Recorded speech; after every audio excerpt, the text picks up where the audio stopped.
Okay, so we are now recording this session, and I'm going to introduce myself formally for those who do not know. I am Sophronia Scott, and welcome to Finding Your Voice.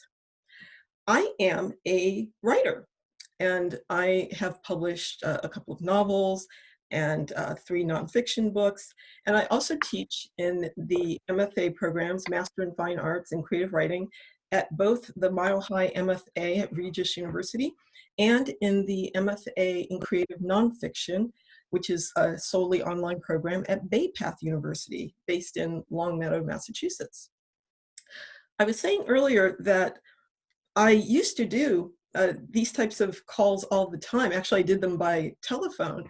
And up until I was in a class recently for the online MFA, that I realized, I talk to almost all of you every week with my Your Morning Walk with Sophronia videos. I realized I hadn't done too much before, and people would probably want to ask questions. So I decided that this would be a good forum to provide some content, to let you ask me questions about writing and the writing life, and also because I wanted to share with you the writers retreat that I did last month in Italy, which was so exciting, and there were many questions about that in my social media, so I said, okay, well, let's do that too. So, that will be our agenda for today. I will talk about voice. We will do some Q&A, also share our fabulous Venetian adventure with you. So to begin, we will talk about voice. And why is this on my mind right now? Well, I've read earlier this year this wonderful book by Mary Pfeiffer, Writing to Change the World. And I'm thinking about this book, I don't know why a screenshot just showed up, but I'm thinking about this book because I'm feeling the need to delve more into writing about social justice. And not just social justice in general, but to speak more specifically about certain issues such as gun violence. And as some of you know, I live in Sanford, Connecticut, and our family has that tragedy as part of our tapestry of our background. So I've been wanting to write more about my feelings around gun issues. And I knew that in order to do that, that I had to find my voice in this realm. And someone was asking me about this, about, well, isn't your voice your voice? How do you change your voice? Well, let's first talk about what is your voice. What is your writing voice? Whether you know it or not, you sound a certain way on the page. And it can sound very similar to the way you speak, but it can also be the way people hear you. And I first became aware of this solely by accident. Some of you may know I used to write for People magazine, and there was a time where I thought it would be fun to just send my friends and family copies of the magazine whenever I had an article in it. And I would send the magazine out and I would write a letter, and it said, "Dear friends and family," just a basic, letter. And I would tell maybe a story about what I wrote in the magazine and maybe a little bit of a reflection on that. Not long after I'd been doing this for a while, I went to Florida and I visited a friend who received these mailings from me. And she said to me, "When will you write to me again?" And at first I thought, wait, when did I write to her? Because I didn't recall doing that. But then I realized she was talking about those letters. Even though her name was not on that letter, it just said, "Dear friends and family," there was something about that letter that sounded to her like I was writing only to her. And that's when I realized that there was this aspect of my voice. It has a certain intimacy. It has a closeness. I sound like I am writing to only one person. So as an artist and understanding my craft, I realized, okay, this is something that I do and this is what I have. And so I write accordingly. If you read both my fiction and nonfiction, you will see it has that same very close voice. Now, what is a voice made of? Why do you sound the way that, you know, why does Rachel sound the way that she does versus the way Stephanie does versus the way that Mercy does? Voice is made up of at least three things. It's many things, but I'm going to offer these three in particular. One is the tone, right? How are you putting the words across? If you think of a writer like Roxane Gay, right, she is fierce in her voice. She's no nonsense, and her tone is she does not suffer fools gladly, right? You definitely feel that in the tone of her voice. Words. What words do you use? Are you someone who uses big words? Are you someone who uses casual words? You may not think about this, but even whether or not you swear on the page is part of your voice. And I say that with a kind of smile, because if you know me, you know, I don't swear. I just don't. It's just never been really part of my I don't know, my realm in my head. And if I do swear, my husband will tell you, he laughs because it sounds so wrong. It's just not me. So if I do that in my nonfiction, you will know right away. It was like, well, what in the world is that? That does not sound like Sophronia. But on the other hand, when I'm writing fiction and I have to create characters, sometimes I have to remind myself to let my characters swear if that's who they are, because my characters can't all sound like me, right? So I have to allow that voice to come out for that individual character. So whether or not you swear is a part of your voice, right? So tone, words, and the third is about sentence structure. We've spoken in my classes about how, you know, good writing has a mix of sentence structure. You can, you know, write these long, amazing sentences that will take up a paragraph, or you write short, sharp sentences to make a point about something. Some writers specialize in the long sentence. Some are very sparse and short. But your choice in how you use your sentences can be a hallmark of who you are as a writer. Now, these things, the funny thing is that you have to find a choice. You have to find your ground. Because here's the weird thing. You have a teacher like myself saying, oh, you want to get up, and, you know, good writing has a variety of how you use your sentences. But if you find that you work a certain way, you sound a certain way, then don't be afraid to go towards that, right? As long as you're writing well, you can get away, right, with writing paragraph long sentences. Don't be afraid to do that. Now, the great thing about understanding your voice is that you can approach material that you think, well, you know, why would I write about this? You know, other people have already written about this. Here's the thing. Okay, here's one of my favorite books, right? The 7 Habits of Highly Effective People, right? So if you know this book, this is basically a self-help book, and it talks about how you are with people. It talks about how you use your time. It talks about goal setting, taking care of yourself. Think about this book. Then think about a book like Rachel Hollis, right? She has 2 best-selling books out right now. One is called Girl, Wash Your Face, and the other is called Stop Apologizing. There is the author Jen Sincero, and her book is called You Are a Badass, right? So 3 books, 2 authors. But if you look at those books, the material in those books, it is not all that different from what's in this book. What's the difference? This book is almost like an academic voice, right? Stephen Covey wasn't an academic, but this is a very formal way of writing. He was someone who spoke to executives, had a huge company, has a huge company that this type of training is still offered in companies. So it was written with that type of voice.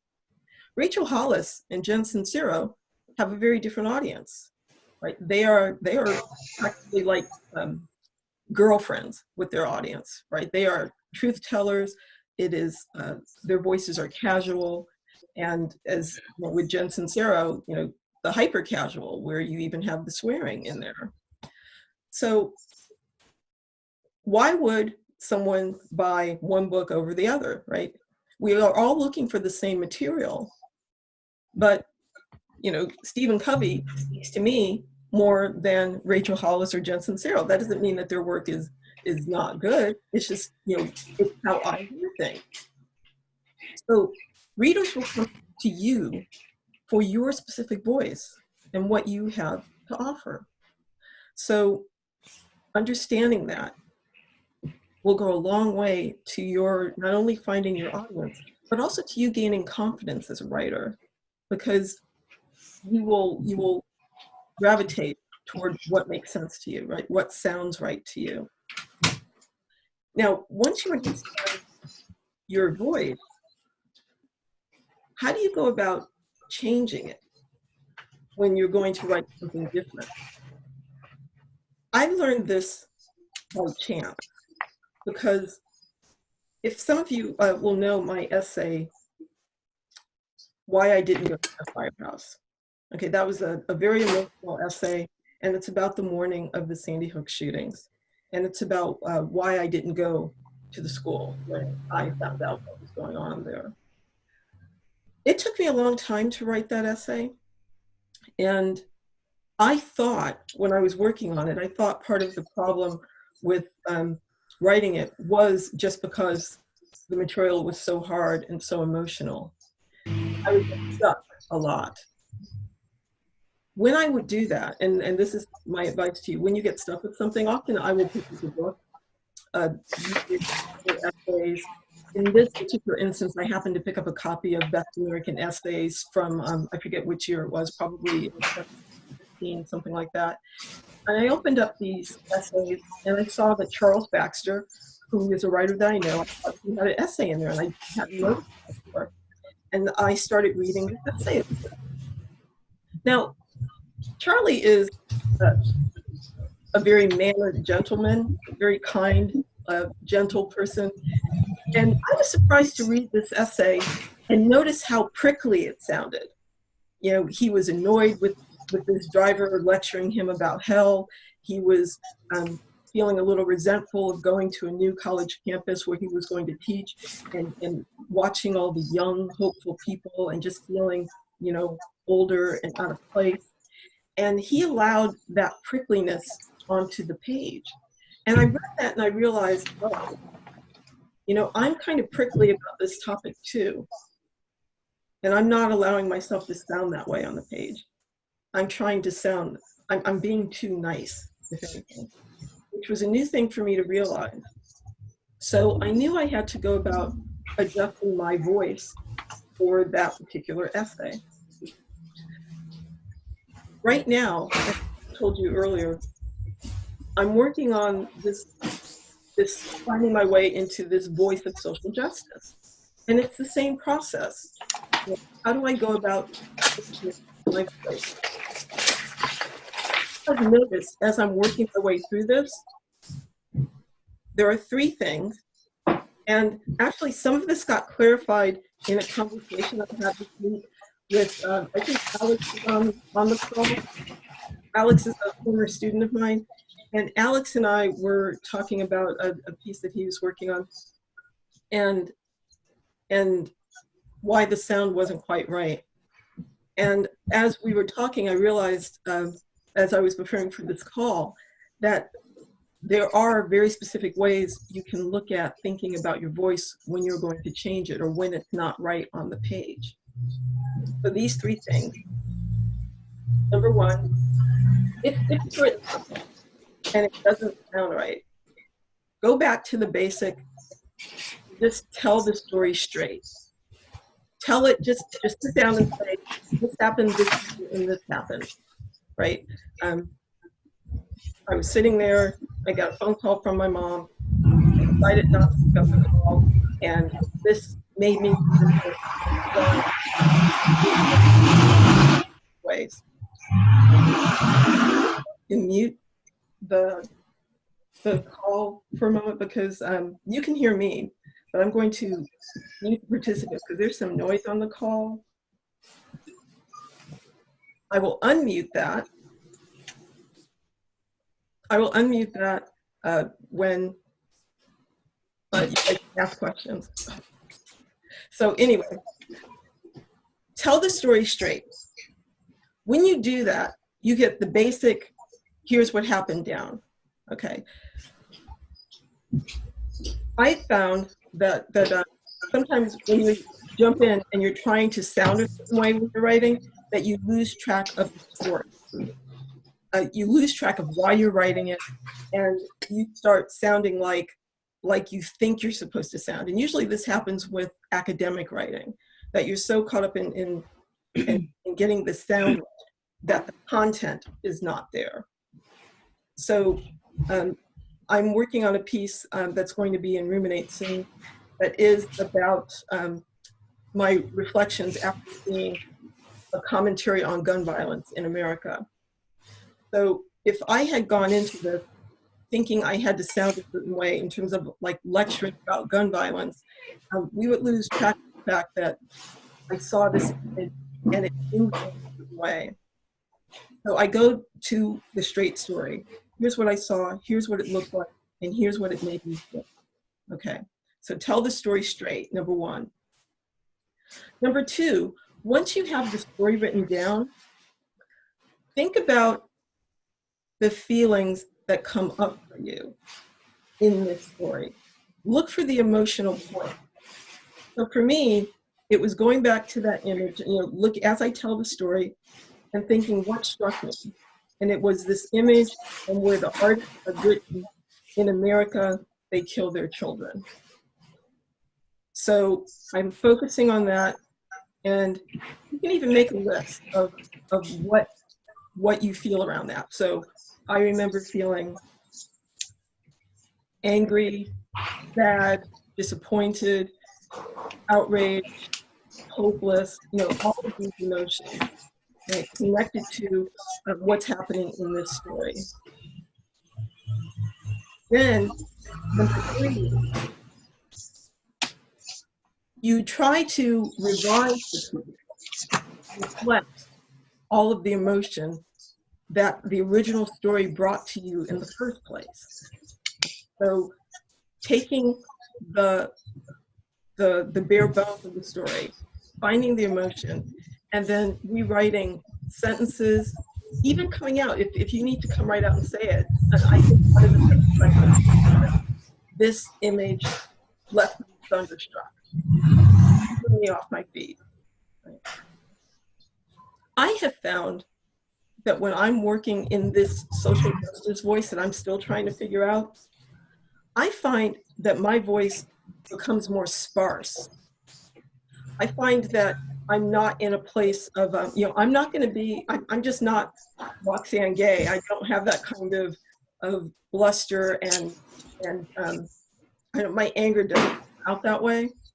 I'm finding that my voice in terms of this realm is more of a questioning voice. And maybe it's because I've been, trained in the past as a life coach. So I tend to ask questions, and I want to present a certain, look at this. Look at this. I saw this image. Here's what this person said. I'm thinking about all of the things connected to this that make this seem true. If this is true, if we in America do kill our children, are we brave enough to acknowledge that? And what is he going to do about that? Right. So I'm of the mind. I want to present. Look, this is what I'm seeing. Does this make sense? And I do it sparsely. I'm not going to go into, a whole litany of numbers and gun violence and research and all of this. I just said, I don't even have to do this. I think I even said that in the piece. I don't have to make a catalog because you already know. right? You already know all of these towns. You already know the names. You've already seen all of the visuals. So all we're left with is this question: is it true? And if it is, what are we going to do about it? So that's interesting to me. And I'm curious to see how I'm going to take this voice from here. But that's how I see my voice changing on page when I write in this particular realm, and to be okay with that. It would be very easy for me to think, well, I have to justify what I'm saying, I have to say more, I have to offer up facts and try to explain myself. But if I trust this aspect of my voice, home in this, I will be more confident. Alyssa is telling me that there's still background noise in here, so I'm not quite sure what to do about that.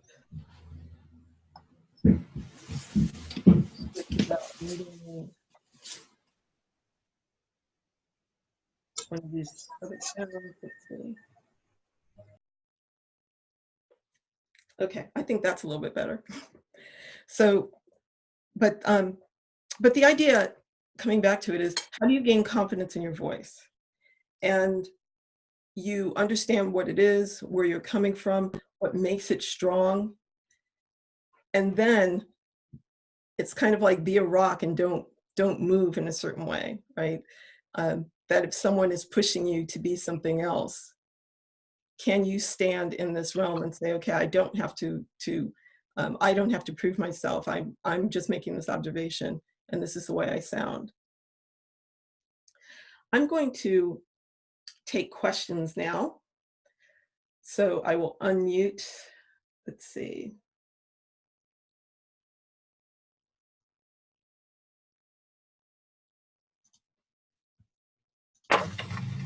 Okay. Anyone have any questions?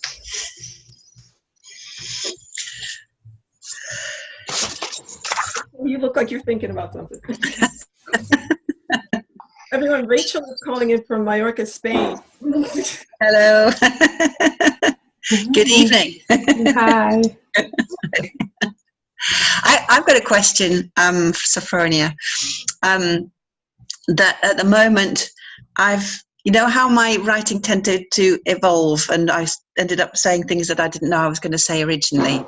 Remember how that happened to me? Well, it's happening again a lot with a very sensitive topic, that of cancer, basically, because it seems to be affecting everybody I know. I think that's the case. Obviously, that is the case for everybody. Everybody knows somebody who has cancer, is having treatment for it or whatever at the moment. And it struck me as it was impossible to write the kind of book that I want to write without talking about it, or otherwise it wouldn't be a true reflection of the laundry and life and so on.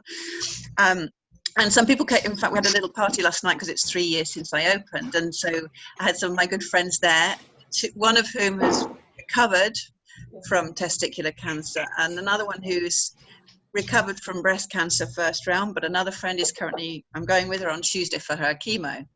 So there are 3 people there directly involved in the whole thing, the whole awful thing. And as I say, I now have to approach the topic of writing about something that I don't personally suffer from, other than the aftermath of other people's lives, and the sensitivity of doing that. And how can I think, what do I do, basically? Do I approach people and say directly, look, I want to write about this, can I have your permission? Or do I just write it and then ask them afterwards and ask them to go over it? Any suggestions anyway? Okay. So you are writing a memoir. Yeah, in a sense. Okay. So are you writing about a direct involvement with, so are you, for example, going to a friend's treatments, or are you involved in that way? Or are you writing about you thinking about what is happening to that person? Well, I say as it's evolving. The original idea wasn't necessarily for it to be a memoir, but it's become so, or it's a current state of affairs at the laundry, how things, basically the idea of cancer walking in and out of the door all the time. Yeah.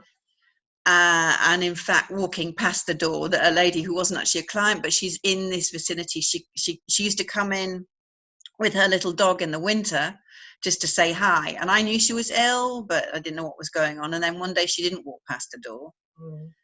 And then the next day I found the little note that you get from the funeral parlor. I went to go to the, and I'm not used to this kind of, the way of dealing with death in Spain, but what they do is they have a sort of vigil with the body, and then they have a funeral a couple of days later. And I knew I couldn't go to the funeral, so I went to the vigil, and it was mind-blowing, because it was basically, she was like Sleeping Beauty in a glass box. She was there. So in a matter of hours, I'd gone from thinking, well, where is Victoria? I'd only just learned her name as well, to seeing her there, dead. And it was such a, so, I mean, I want to write about that, because it's just a thing that other people so might get help. Sorry, yeah. You can write about that. Definitely write about that experience, and you can write about what's going on with your friends too. But if they're still with you, you will want to share with them what you've written, because I would be aware of the line between telling their story versus telling your story. Yes. So what you just described about Victoria, that's very much your story, right? Because that was your experience of seeing her, and okay. So you don't want to get into a realm where you're talking about someone else's fears, or what they're doing. Yeah. So you want to write it from your point of view, but yes, share it with them to make sure it's okay that talking about them in this journey. It's sort of like I don't know how much Anne Lamott you've read, but she had a friend, I think her friend's name was Pamela, and in one of her books, she is constantly referring to Pamela's cancer struggle, and eventually she loses Pamela. So I would Google that and find the book where she's talking about that, so you can see what that line is. Okay. Sorry, can you give me the name again? It's Anne Lamott, and I forget which book. Does anyone know which book that was that in which she mentions Pamela so much? Does anyone else know that book? Which book that is? Isn't it Bird by Bird? Yeah, it might be. Yeah, it might be. Or is it not? I think she does mention Bird by Bird. I think it's Sophronia. I think it's like one of her like more memoir-y pieces, like Traveling Mercenaries, or like she has like a few from like Traveling Mercies. Mercies, yeah. Or some. It's like one of her older memoirs. Yeah, I wouldn't be surprised if she comes up more than once, because Anne Lamott just writes about her life in general, and so it bleeds into everything. But that's what I recommend, Rachel, is that you read Anne Lamott, how she came about. Okay, thank you. Yeah, you're welcome. What else? So I have a question. Go ahead. I worry that in editing, like with doing these packets, like we were talking about, where we do a lot of work, we get them back. Then once I start editing, that I really lose my voice. If I go back and keep making these little changes and little adjustments. So I was just wondering if you have any recommendations. Yeah, what's going on? I mean, but how are you editing and that you lose your voice? Like, what are you doing? Like, well, I feel like I'll go in and say, oh, this could be said better this way. This might be more clear this way. And I don't know, I just feel like I kind of maybe bring it to a more academic level, or kind of overthink it or overwork it. Yeah. So there is a base note, right? There's understanding. As I said, my base note is essentially one of intimacy, right? If you can understand your base note, and maybe even, Marcy, if you wrote something for yourself, just for yourself, like a paragraph or two, that absolutely, totally sounds like you, and just keep that paragraph nearby, so that when you do edit, like, you read that paragraph first, just to have that base note in your head of what you sound like. So you can go back, and when you edit, you'll remember what it's supposed to be. Does that make sense? Okay. Yes, I love that idea. That's really helpful.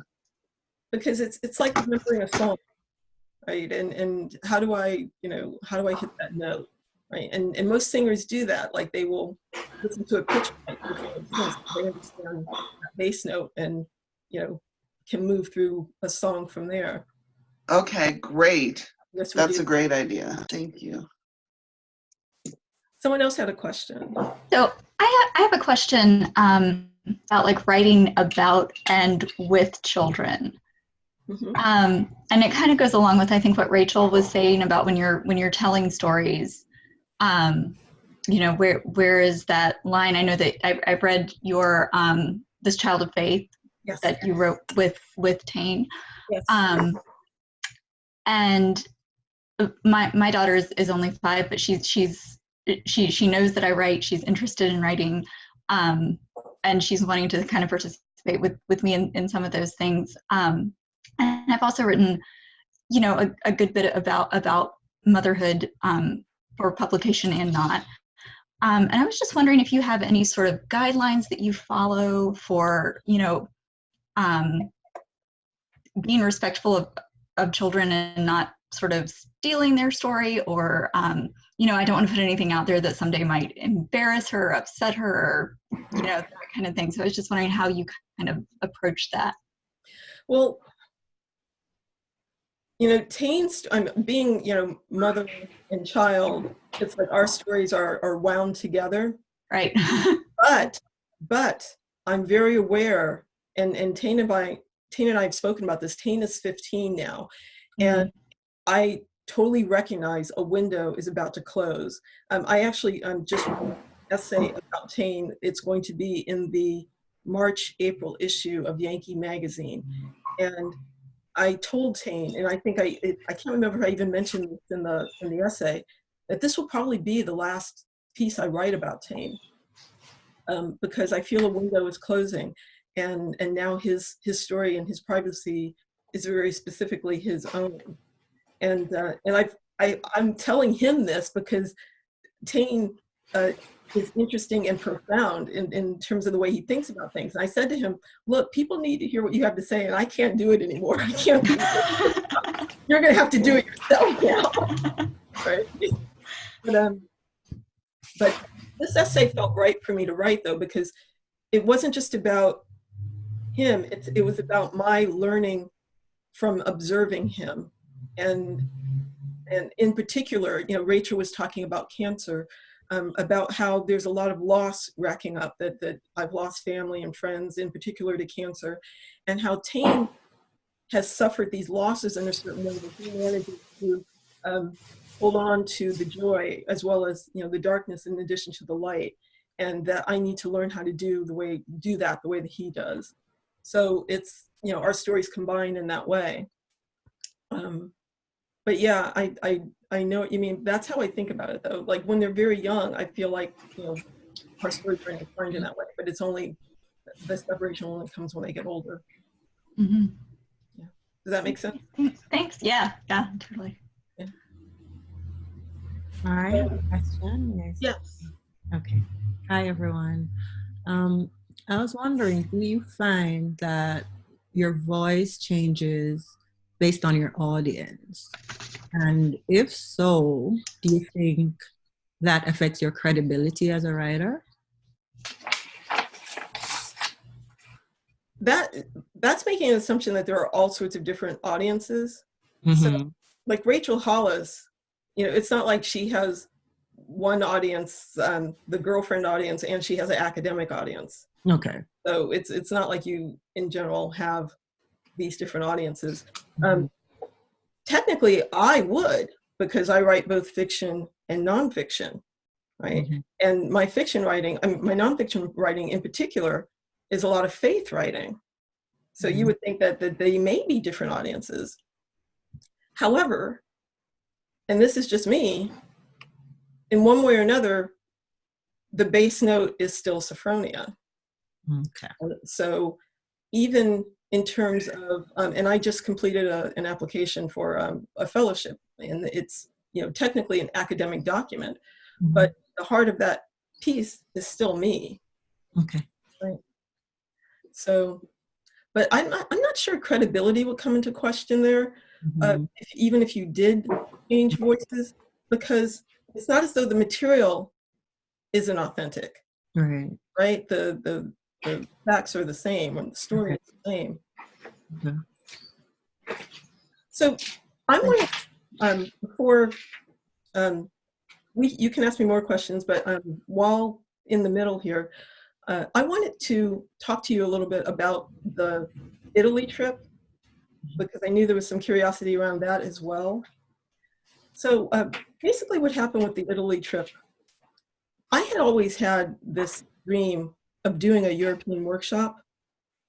I just wanted to have an experience, an adventurous experience for writers, where we moved away from the angst of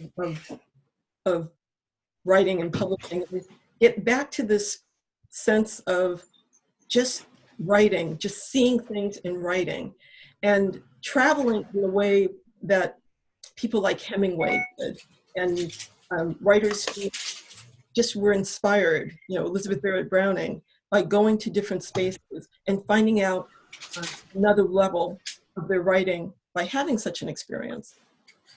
Well, I thought about this for a long time and just didn't know how to get it done. And by sheer luck, I happened to share a hotel room at a retreat with this wonderful woman named Janet Simmons, who owns a company called Grand Tourist. She is an Oxford-educated writer and tour guide. And she said to me, well, I can do that for you. We can do that together. And I said, what? Are you serious? And so she put together the itinerary. Janet has moved to Veneto now. And last month, we had this absolutely very cool adventure. And I'll share a couple of, I'll share some images with you from that, because it was just absolutely amazing. Okay, so this particular image is our first night, and we had this amazing welcome dinner. We stayed at the Hotel Villa Margherita, which is this wonderful small boutique hotel in Mira, Italy. And they have a sister hotel, the Villa Francesca, and they not only had this beautiful spread for us, they even had a special menu that they created for us. And they did this for us a couple of times. The food was amazing because they also have their own garden. So we had fresh tomatoes from the garden and in the risotto and in the starter. So I was just impressed by the welcome that we received and the food. We had this beautiful room in which we held workshop. We had workshop every morning from about 9 to 11:30, all except for one morning. I'll talk about what happened that morning. But I was so thrilled to be in a room where we were not in like one of those hotel conference rooms with no windows and just very drab. But I loved being in this beautiful room. That's Andrew. Andrew's on the call, and Andrew was sharing what he had written. So we basically would have some discussion. We would do writing prompts, and then we would share our work. In the afternoon, we went on excursions. We toured Venice. We also toured, oh, that's Janet, by the way. That's our intrepid tour guide, Janet Simmons. We toured Venice. We had our own private boat when we toured the lagoon. This particular day was called a day of noticing, and the writers were supposed to just keep their writer eyes open and take note of what they saw and write about the excursion and share it the next day. You'll see Colnice, she's writing in, I gave everyone moleskin journals, like little notebooks to carry with them. And you'll see Colnice there writing already as we were traveling on our way to one of the Venetian islands. This is the Basilica of San Marco, the plaza in Venice. We had absolutely gorgeous weather. This is in Dolo, and again, there's Janet. What she's doing here is she has a painting by Canaletto, and she's showing how this view of Dolo has not changed in the hundreds of years since this painting was done. We also had what I would call creativity play dates. This is a Venetian mask maker, and she joined us one evening to show us how she made these beautiful masks and to talk about her inspiration and creativity in creating them. And Rachel, who's on the call, there's Rachel trying on one of the masks. You can see how gorgeous they were.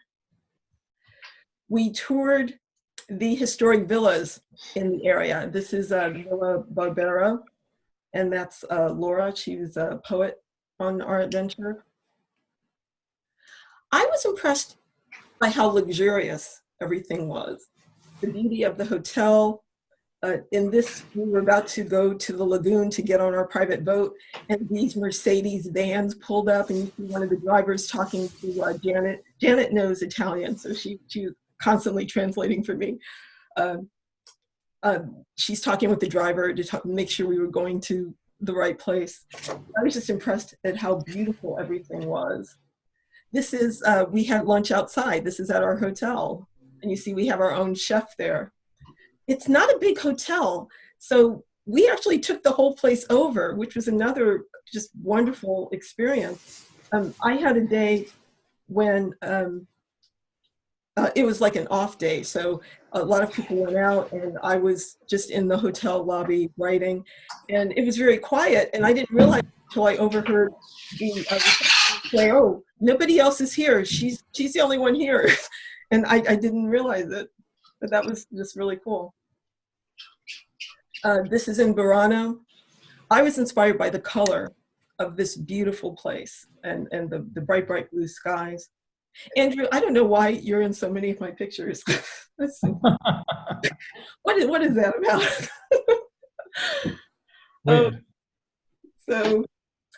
And we also went to Padova, where we viewed we went to the Scrovini Chapel and viewed the frescoes done by Giotto. And this was amazing to me because I had studied art when I was in college, and I had seen these paintings only in a textbook. And I didn't realize that they took up so much of the chapel, and it was just awe-inspiring. It was just so thrilling. So we would go on these excursions, and we would come back in the evening and have these very informal, what we called salon evenings, where we just hung out in this gorgeous room at the hotel and talked. You know, we talked about the writing life, we talked about our fears, our inspirations, things we'd seen that day. And this is one of my favorite times during the week when we were doing this. It was just absolutely fabulous. So the wonderful thing about this is that I realized I was so excited that we can do this every year, that Janet has these wonderful relationships with our hotel owners, with the boat people, the drivers, all of the villas that we visited. And I realized that we can offer this every year. So the next time we do this, it's going to be September 20th to the 26th, 2020. And you know, we're going to update the brochure, but this is on my website. If you go to the first page of sophronia.com, and you'll see that there's a link there. And this information will be updated. We're doing a new brochure, but the price is going to stay the same. So you'll see that all of this information is pretty much the same. Janet is taking deposits right now. So we're going to take about 20 people, and it's going to fill up, but you can make the deposit now, and the other 2 payments aren't due until January and May. So we wanted to make it easy for people to sign on. We already have people signing up, but I wanted to let you know about this because I know that there are people on this call who are curious about it, and yes, it was absolutely fabulous. Rachel was there. So Rachel, can you talk a little bit about your experience, the trip? Yeah, sure. I'd love to. I think I must say, when I first booked it, I was thinking, what am I doing? You know, it feels very indulgent, and you know, it's just going to be me. And I picked a time when my son was starting university, and my youngest child was going back to school that week, so I wasn't there for the packing the bag and are you okay and all that. It didn't matter, because they just, by the time it got to the time of the course, they just said, Mum, you're making us feel worse by feeling guilty, just go. And it was, I would say, the best money I have spent in my life on myself ever. Absolutely. Because it meant that I'd been saying to myself for a long time, since I was about 11 or 12, that I wanted to write, amongst other things, but you know, I wanted to be a writer at some point. And I realized when I got to 50 and I was still teaching, I wanted to have a business, and I managed to do that. But I was still having this nag at the back of my head, you know, you've got to do it, you've got to do it. And so I felt it was the only way I was going to make the commitment that I really needed to do to get writing properly. I've been in writing groups here and just produced small amounts of, you know, poems and so on, but never really had the time of it. So the commitment to get on with it. So what the course gave me, or what Sophronia gave me particularly, was I've written a couple of notes here to help me, but firstly was the confidence to believe in my voice, which I found relatively quickly, I think, at the beginning, because the exercises that we were given, particularly the first one, the I am exercise, Sophronia, I want to use that with loads of people here, actually, if I'm allowed to, because it was just stunning. Within the first half an hour of going around the group and hearing everyone's voice, that we were all so different. I know Andrew found this as well, that we were all so different. We all had something absolutely definite to say, that was personal, that was strong, that was individual, and all in a different way, that it made you think, oh, actually, I have got something to say, and I have got a way of saying it. So that was really stunning to find that. And then the confidence that came with that meant that and being able to talk to Sophronia and to listen to everybody's ideas, and mixed in with this kind of immersion in culture and beautiful countryside and beautiful food and so on. I wrote a little thing here, Sophronia. I say that between you and Janet, you've concocted something to the pace of the course and the content and so on, something that was pretty much like chocolate. And that it was full, rich, and smooth, and I wanted to savor every morsel, and I always wanted more. Basically. But there was one day in particular when we sort of built up this head of steam, I think, and we were all finding what we were wanting to do, and you just said, right, you've got a couple of hours, just go and write. And I sat in the garden and I started writing properly with my voice, and I came home with this kind of, well, and then we made our commitments, didn't we, at the end of the course? We said how we were going to sort of change our lives to incorporate what we'd learned. Yeah. And I said, right, it's no use me trying to find 5 minutes here, 5 minutes there. It's not working. It's just going to be me producing a little poem every so often, but it's not what I want to be doing. So I made a commitment to have a day where I'm not working in my laundry, I'm working at home and I'm writing. It's not quite full-time writing yet, but I'm doing a good 4-6 hours, something like that, certainly sitting at the computer. Yeah. And it's beginning to work in that I'm using the tools that I learned. I had a problem in that I found that I think someone was saying earlier about losing your voice a little, and the voice that I'd found didn't quite match with what I'd started to write, which was sort of a story, really. Mm-hmm. A fictional story. And then talking to a friend about it, and she said, oh, this sounds like, funnily enough, like chocolat. Yeah, I read the book a long time ago, and the film's quite different, I think, really. But I said, well, yeah, it's that kind of idea in a way. So I immediately went and bought that and listened on Audible, and within 3 minutes I went, I know what I'm doing. The way I've been writing was in the wrong tense, so I've switched now well, at least part of it, to present tense, talking from the first person, and suddenly I got my voice back, and that was all I'd done wrong, if you like. Yeah. I'd lost the way I'd started to write on the course, and it all came back. So I think that was the confidence I found, that just believe in the story that you've got to tell, or whatever, that you can do it. What else did I want to say? Well, yes. About that, Rachel, what is that you found a way of working, right? So usually, especially a newer writer will get to a point like you just did and stay stuck, right? But you said, okay, I know this isn't working, and you found your way through. You found a way, okay, I'm going to look at something else.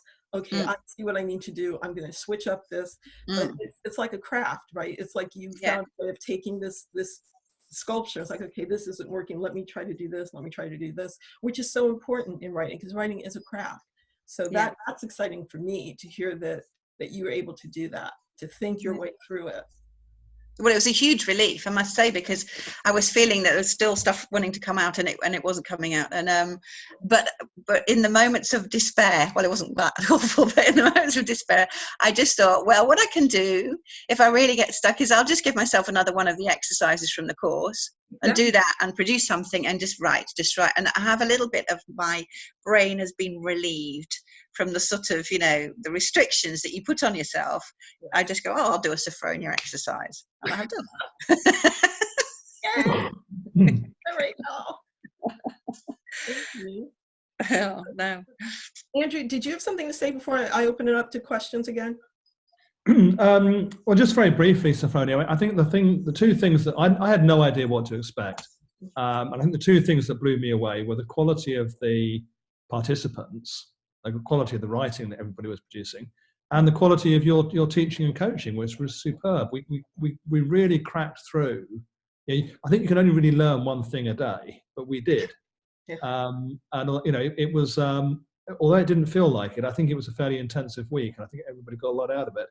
I actually wrote an essay when I got back, or an article about the week, because I felt I'd learned so much.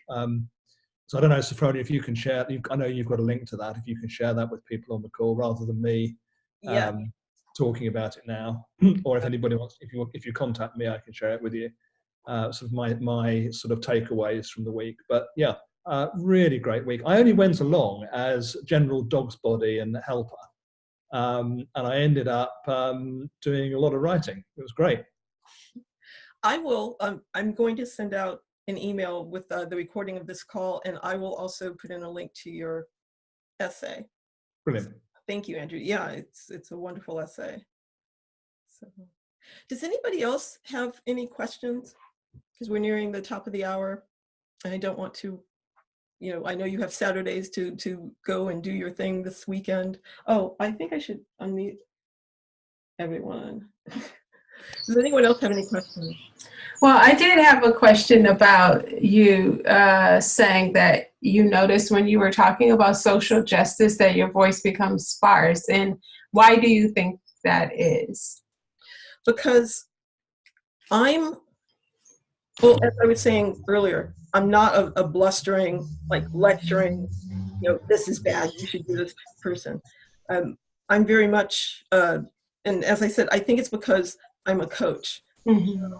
In coaching, you don't tell people to do things, right? You're asking questions, and you want an observation to come to the surface. Mm-hmm. Right? And I think that I naturally go to that place of, okay, and you do that in a sparse way, right? You're not filling up somebody with all of these to-dos. You're saying, you're stepping back and offering a picture. Look at this picture, and I'm asking questions. So I think that's just where I naturally go. Okay. And so do you just asking questions, presenting a picture? Mm-hmm. Oh, okay. To me, yeah. Okay. So is the purpose of the writing to create a discussion about the topic? Yeah. Yeah. Yeah, where I feel that have people look at something in a way that they may not have before. Mm-hmm. Right? Because I find that I only step in where I feel that something is not being discussed. If you know my essay collection, I wrote a piece called For Roxane Gay, Notes from a Forgiving Heart. And I wrote that piece because she had written, in the wake of the Charleston shootings, she had written about why she couldn't forgive Dylan Roof.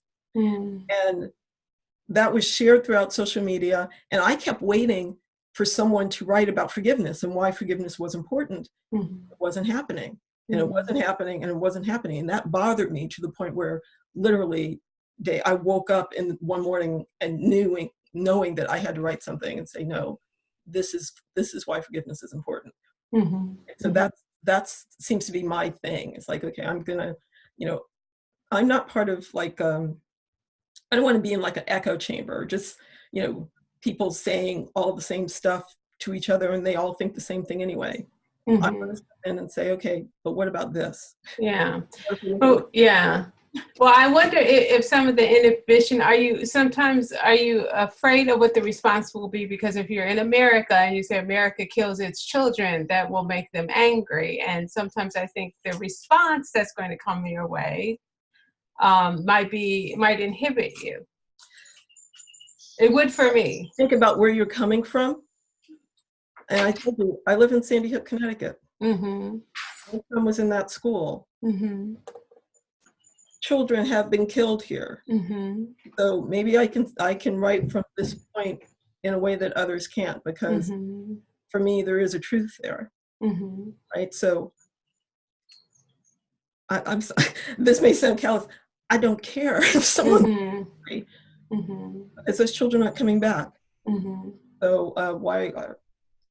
What does that anger mean to me? That anger is about. No, yeah, I'm speaking more to how it stops you from maybe saying as much as you could say, or maybe it's sort of, you have to think about how you say things. I wonder about that, No. I mean, I wonder about that when I want to write certain topics, because you have to think of, you have to sort of, you have to be prepared for the blowback, because some people don't, some people, that's a, I don't know.